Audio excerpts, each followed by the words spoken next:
uzur puasa. Uzur puasa itu yang disebutkan dalam Al-Quran pertama adalah uzur yang temporer. Uzur temporer yang tidak permanen ada dua. Ya, faman kana minkum maridan sakit au ala safarin safar. Ini sudah jelas. Kemudian ada uzur permanen. Wa 'alal ladzina yutiquna, tidak mampu lagi.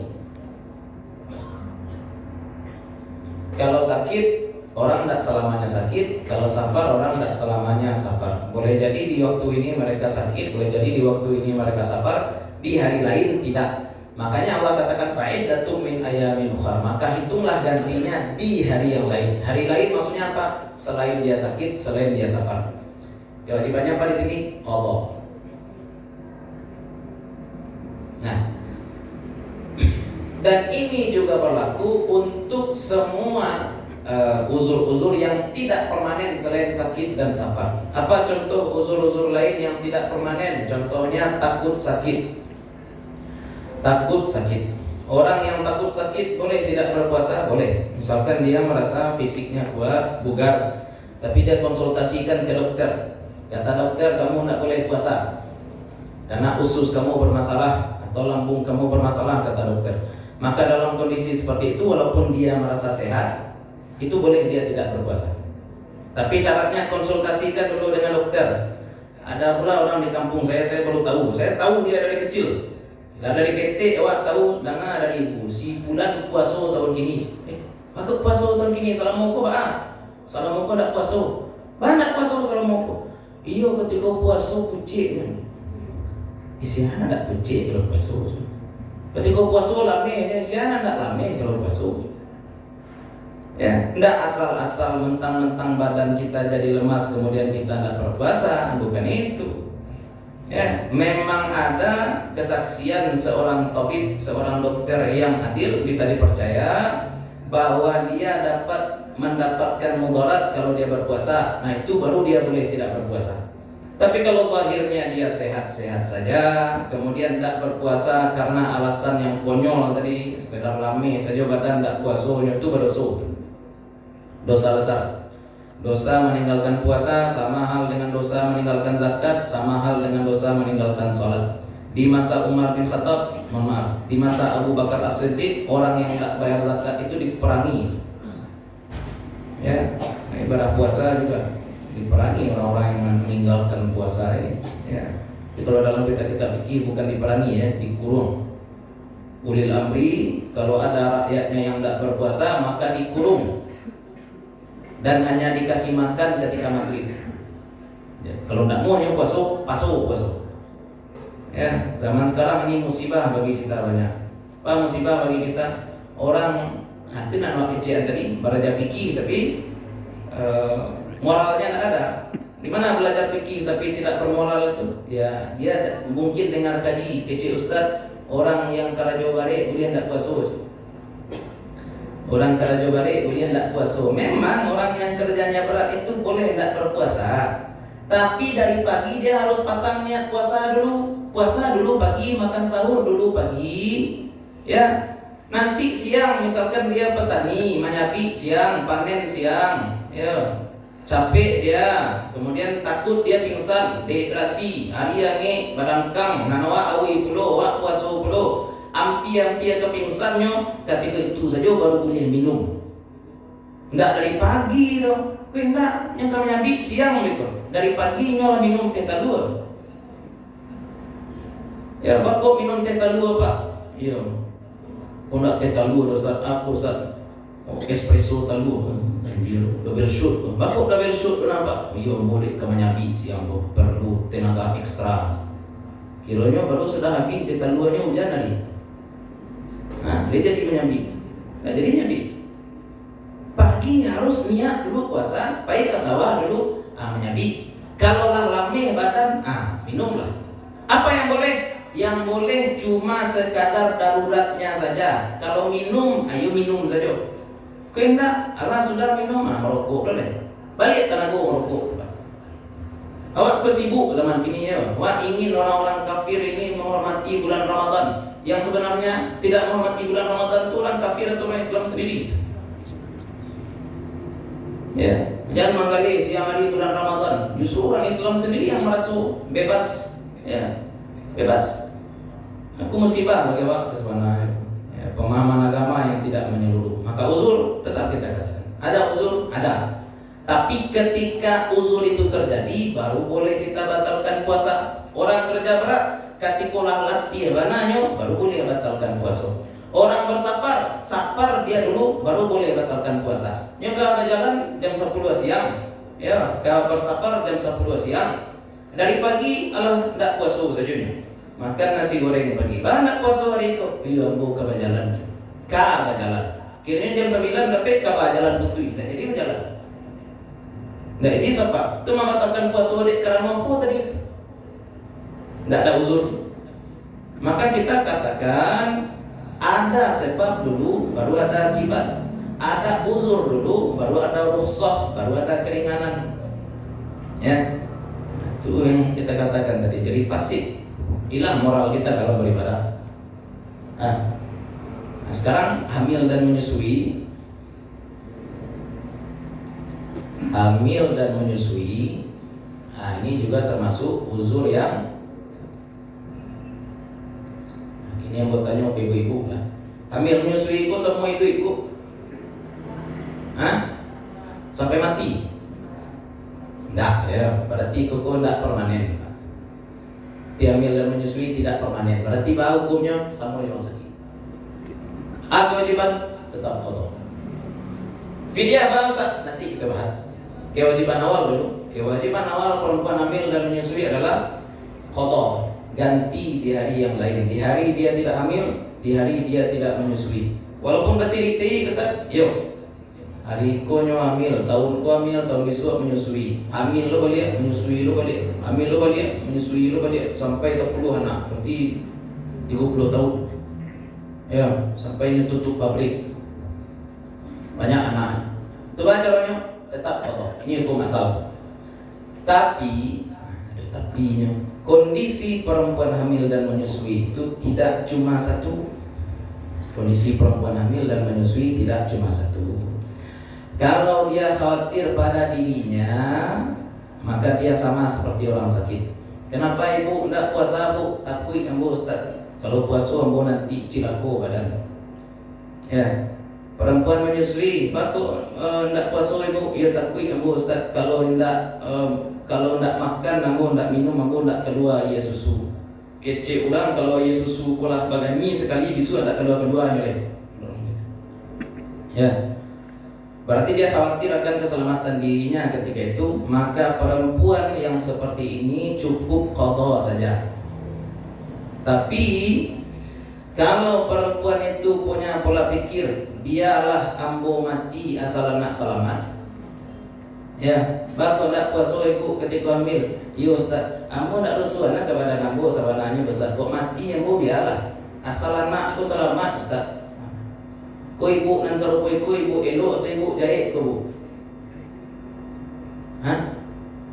Mai ibu. Kecil ibu ko, biarlah aku mati asal anak selamat. Aku ibu ko jahit atau elok?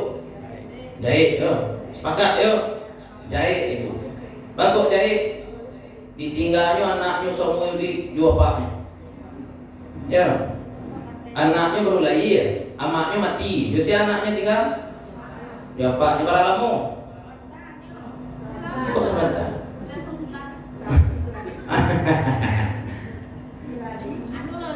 Lo bini ke sudah deh. Les kasamu saya ngamak baru dia mak lamo. Ibu bantu berpengalaman lo mah. Ya. Ia meninggal anak 2 hari saja dia bapaknya enggak percaya bapak lo. Meninggal anak sehari saja dia bapaknya enggak percaya bapak lo. Iko ketinggalan semua hidup. Itu ibu jahit. Kita juga harus mementingkan maslahat kita. Naik pesawat, bapak ibu turbulensi goyang turun masker oksigen. Nah memakai anak dulu atau amaknya? Amaknya oke dulu, enggak anak dulu dong. Batu keselamatan anak bergantung dengan keselamatan ibunya, amaknya.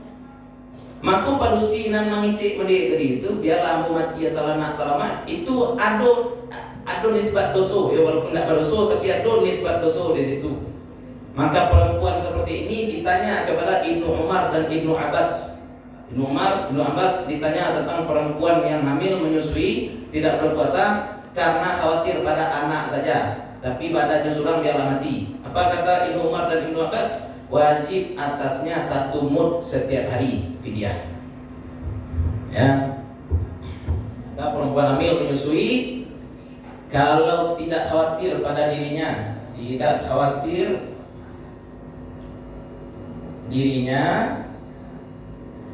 nah ini sama dengan qadha tambah ya, qadha tambah fidyah. Salaminya Pak, salaminya sama dengan lagi. Qadha saja. Ustaz kalau lama melahirkan kini kamu ganti. Ya ganti saja ini. Banyak Ustaz baca banyak. Satyo ibu puasa sunat tugas saja niatnya. Ya, wak biasa jo puasa Senin Kamis. Nah, ini puasa Senin Kamis niatnya mengganti puasa. Kalau lah uzur Ustaz lah nak taluk, baru pergi kembali. Jadi hanya boleh pindah dari qadha kepada fidyah kalau sudah tidak mampu. Kalau sudah tidak mampu karena apa? Karena tua. Kenapa lagi? Penyakit permanen. Ya, sakit permanen. Ya, itu contoh yang kita sabui tadi ya. Sakit permanen itu apa contohnya? Lambungnya ulah bajai. Enggak boleh puasa di dokter. Jadi sindau saja. Balak puasa Pak. Iya Ustaz, ambo kalau puasa sindau. Dah sindau biasa. Ya, sama lambung naik itu biasa. Pak minum kopi sahur saja. Iya tentu iya. Ya, itu belum sampai taraf mudarat. Tapi asam lambung tuh bapak-bapak ibu memang bahaya penyakitnya tuh dan dianggap penting pula asam lambung. Nan orang nambah kenal tuh mungkin bertiga dan meninggal di asam lambung. Asam lambung pada menyesak di ulu hati, payung ke jantung. Nah, kecil orang mati di angin dulu, kiranya bukan angin dulu, dia karena asam lambung. Ya. Dan biasanya orang kena asam lambung tuh meninggalnya tiba-tiba. Jadi enggak lo main-main. Maka konsultasi dengan dokter itu perlu ya. Konsultasi dengan dokter itu juga perlu. Kalau sakitnya sakit permanen, itu baru fidyah. Berapa hitungan fidyah? Nah, lagi-lagi dalam riwayat Ibnu Umar yang kita sebutkan tadi, fidyah itu 1 mud setiap hari. 1 mud ini berapa? Kalau untuk abadi sekitar 0,6 kg. 0,6 kg. Hitungan orang-orang dulu 1 mud itu adalah 1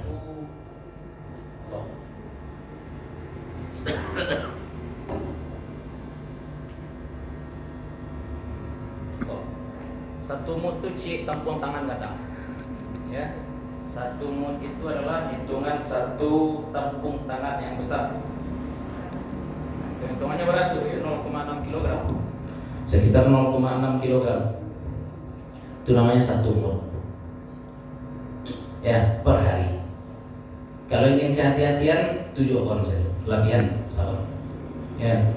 Maka kalau ada orang sudah tua, akalnya jalan, ya, tapi badannya sudah tidak sanggup lagi berpuasa. Bagaimana caranya? Bayar fidyah. Berarti 1 bulan berapa Ustaz? 1 bulan berarti sekitar 80 kilo. Murah tuh Ustaz? Iya. Edaran Basnas kok lebih daripada itu Ustaz? Kehati-hatian. Ya, biarlah lebih daripada kurang. Ya, ibadah benar baik sebenarnya loh. Ibadah itu sebenarnya tidak berat. Ustaz bare saja Ustaz yang dibayar fidyah. Iyo, bakuk bare saja. Sebab ayatnya katakan fidyatun ta'amu miskin. Fidyah itu adalah ta'amu miskin. Fidyah sama dengan makanan orang miskin. Bedakan antara makanan orang miskin dengan memberi makan orang miskin. Kalau memberi makan orang miskin itu bahasa Arabnya it'am. Nah, kalau yang dalam bahasa Arab pun bahasanya bukan it'am. Ya, tapi apa ta'am? Nah, ta'am ini apa artinya? Makanan. makanan orang miskin. Makanan orang miskin itu apa? Ya makanan pokok. Aduh, makanan pokok lah jadi. Ya, kan lagi kita bahas juga tentang makanan orang miskin itu apa? Nasi. Jualnya makan nasi orang miskin? Hah?